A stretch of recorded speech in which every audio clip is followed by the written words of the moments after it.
শুভ নববর্ষে সকলকে শুভনন্দন জানাচ্ছি। সবাইকে অনেক অনেক নমস্কার। ভালো থাকবেন সকলে।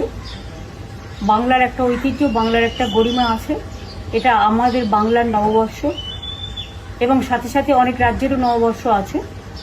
আমি সকলকে বলবো, বাংলা সংস্কৃতি সম্প্রীতির পীঠস্থান এবং সমস্ত সামাজিক সংস্কারের, জাতীয়তাবাদের আন্দোলনের, স্বাধীনতা সংগ্রামের পীঠস্থান, বাংলা সংস্কৃতির পীঠস্থান, বাংলা সর্বধর্ম সমন্বয়ের পীঠস্থান, সংহতির পীঠস্থান। সব ধর্ম, বর্ণ, জাতি বিশেষে সব মানুষ ভালো থাকুন, সুন্দর থাকুন।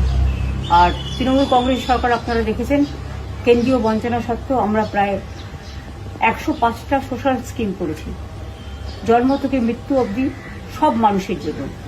আগামী দিনও সব মানুষ যাতে ভালো থাকে সেটা দেখাই আমাদের আসল উদ্দেশ্য। দিল্লির জমিদাররা অনেক অত্যাচার করছে, ভোট কাটছে, অনধিকার প্রয়োগ করছে এবং বিজেপি ভ্যানিশ ওয়াশিং মেশিন সব এজেন্সি দিয়ে বাংলার উপর জুলুম অত্যাচার করছে। এই অত্যাচারের বদলা নিন। আপনাদের কাছে অনুরোধ, আপনার একটা ভোট দয়া করে দিন। আমি নিজে এখান থেকে সুপ্রিম কোর্ট পর্যন্ত গিয়ে 32 লক্ষ বাদ দেওয়ার নামকে আমরা সুপ্রিম কোর্টের সাহায্যে তুলতে পেরেছি।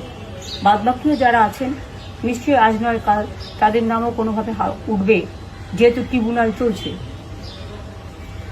যাদের ভোট বাদ গেছে, যারা আত্মহত্যা করছে স্যারের জন্য, তাদের জন্য আমার মন কাঁদছে।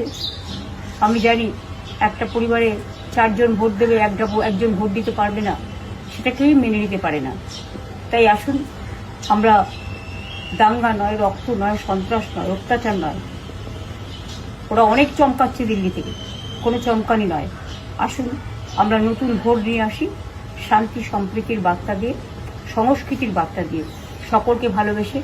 এই বাংলাকে যদি ভালো রাখতে হয় তাহলে মনে রাখবেন, গণতন্ত্রের পীঠস্থান হচ্ছে আপনার নির্বাচন, এবং নির্বাচনটা হচ্ছে, এটা হচ্ছে মানুষের একটা উৎসব, ভোটের উৎসব। সেদিন আপনার ভোটটি দয়া করে এবার আর অন্য কোনো প্রার্থীকে দেবেন না। জোড়া ফুল চিহ্নে যে যেখানেই প্রার্থী হবে না কারণ, মনে রাখবেন 294টা কেন্দ্রে যদি আমার নেতৃত্বে সরকার চান, তাহলে আমার প্রত্যেকটা প্রার্থীকে আপনারা দয়া করে কোনো উৎসব ও প্রচারে কান না দিয়ে জোড়া ফুল চিহ্নে ভোট দেবেন। সকাল সকাল ভোট দেবেন, নিজের ভোট দিতে দেবেন, আর ভোটের অধিকার রক্ষা করবেন। জয় হিন্দ, বন্দে মাতরম, জয় বাংলা।